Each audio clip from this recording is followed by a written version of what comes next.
Hi everyone, I just wanted to give an overview of my water change and maintenance schedule. It's Wednesday and that's normally the day I do most of my maintenance. So like I posted earlier, I was going to show this video and show just how simple a water change can be if you think ahead and have the right facilities to plan it correctly. So this is my 110 gallon reef tank in the making. Just a few frags in there for now, a couple of little fish. Got one fox face in there. But I'm gonna start the water change right now. The first thing I do is I come over to my computer. Got my Apex all hooked up to everything. So I'm gonna turn my return pump off, my skimmer off, turn my ATO off. And the tank's gonna start back siphoning into the sump a bit. There's enough room in the sump to handle the back siphon, obviously, so I don't use a check valve on it or anything like that. This is step one.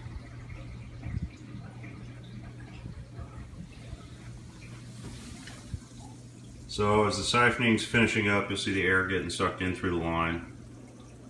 Once the water quits coming through the hose, then it's time to start doing my draining. I change about 10% every week. I found that doing the 10% allows me to have a smaller mixing container instead of doing 20% every other week or anything. And I think changing a smaller amount more frequently is better for the tank overall because there's less dramatic change.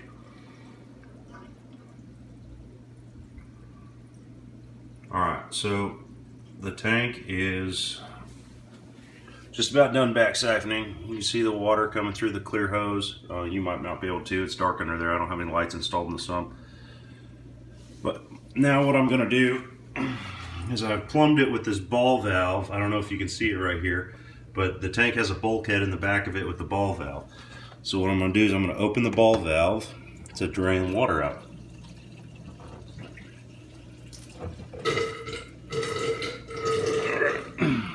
So that's opening. I'm going to come over here and shut my power heads off. These are not connected to my my Apex. They're the J-Bow RW8s. So I just put them on feed mode and I'll be more than done within 10 minutes, so it's not really an issue.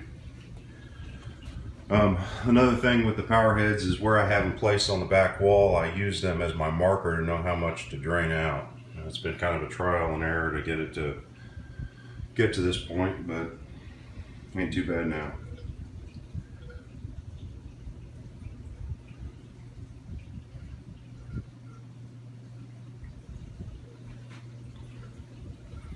While that's draining, I guess I'll show you a little bit of the tank. It's a black and white Oscillaris. There's his buddy. They haven't paired up yet, but hopefully they will.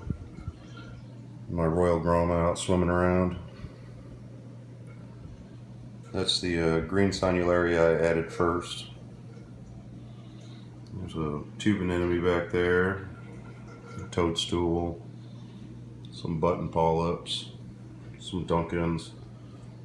Nice large Monty cap I got from a local club member. Some Zoas and Pallies throughout. Like I said, this tank's only a couple months old now, so hammer. This tank's only a couple months old, so it's going to take a little bit to grow in and everything. But so far so good. Haven't had any deaths at all. Maybe a couple of snails are most likely the result of crabs. But well, the water level's continuing to drop. It's coming down.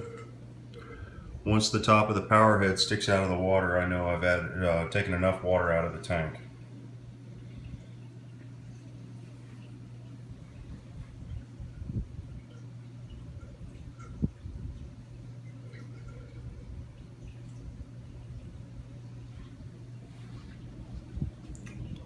Little coral banded shrimp combing through the glove polyps.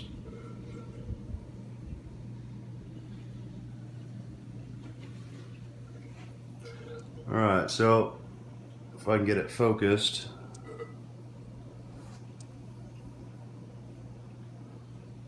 you should be able to see the top of the power head is now out of the water. So I'm going to come down here, close the ball valve,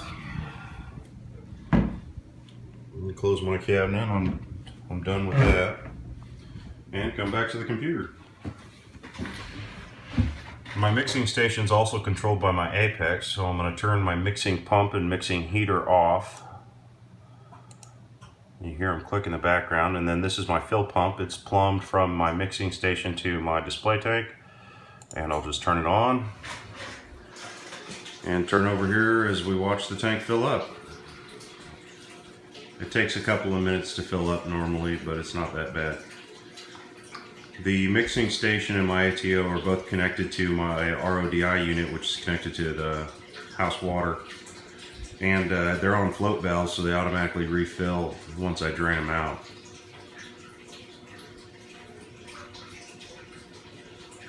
I think it's important to note that on the RODI unit coming from the house, I've got a valve on it. So it's not just like hooked into a water line. And when I go out of town for a few days or something like that, I always shut off the RODI unit completely, knowing that my 5-gallon ATO will top it off for close to a week with no issues. I think that's important because if one of those float valves were to get caught down, it's just a never-ending water supply. So if you're going to ever do anything like this, I highly recommend having a valve or a leak detector with your Apex and an automatic shut off or something like that. Just have some sort of safeguard in place so that if you're out of town or gone for the weekend and your float valves get stuck, it doesn't flood your whole house.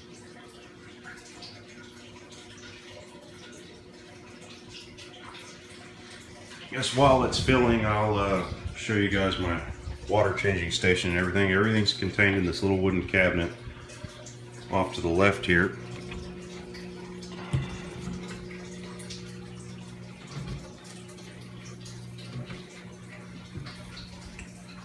Here is my RODI unit from Bulk Reef Supply, and this is actually a Vittle Vault food grade container. It's intended for dog food storage, but I found that just cutting a little slot to let the cords in, it seals tight, almost airtight if it weren't for the little hole for the cords, and it holds 13 gallons of water, so it really easily allows me to do my 10% water changes, which is about 10 to 11 gallons once I consider the water, the volume after the rock's done. But it's as simple as that. The RODI unit's hooked to a float valve on there in the jug, and once it drains, it'll start refilling it. It takes a couple hours to refill, and then I'll just add the right amount of salt and check it with my refractor meter, or whatever it's called. I've drawn a blank. So we're noticing the water is going up. Now, the way I tell that I've added the right amount of water is back through the return line, which, like I said, is a clear silicone tube. I can watch the water come down. I know once water starts coming back siphoning back through there, or not back siphoning, but draining through the return outlets, that I've added the appropriate amount of water, and I can shut the fill pump off and start the system back up. So I'm just watching for that, and I get a pretty good idea of it based on when the water comes up to the return outlets, because that's the lowest point. It doesn't actually go through the overflow after I start draining it, because the return outlets are lower than the overflow in this system. You can see them on both sides there. That's all the fresh water coming in there. I'll lift this up and show you how it's hooked in there. There's just a half-inch return jet hanging off the back. It may look like it's just sitting there, but I actually have it zip tied to some other stuff behind the tank, so it's in there pretty solid. And it comes through half-inch tubing all the way down between the tanks, which is hidden by that plant there, and goes through the back of the container into there where I have a pump hooked up, and then it's hooked up to my extra energy bar 4 for the Apex system. So any second now that should be full and start backfilling.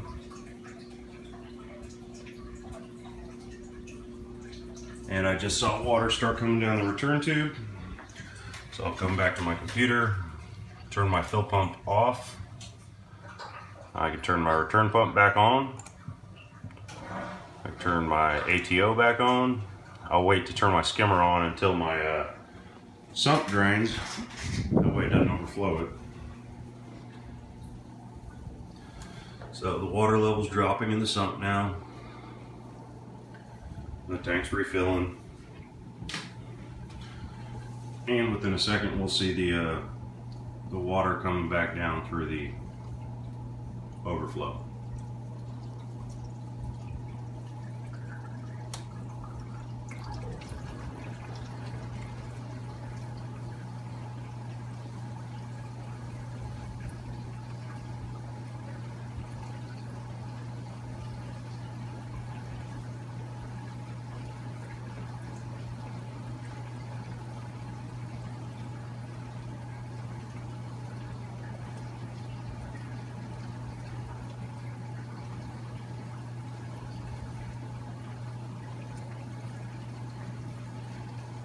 No, that's pretty much it. Water change is done. I already cleaned my skimmer and changed the filter socks for the week, so it took about 11 minutes, a little longer than normal because I was explaining it and showing other stuff around. But that's my week in tank maintenance. Hope you guys like it. Bye.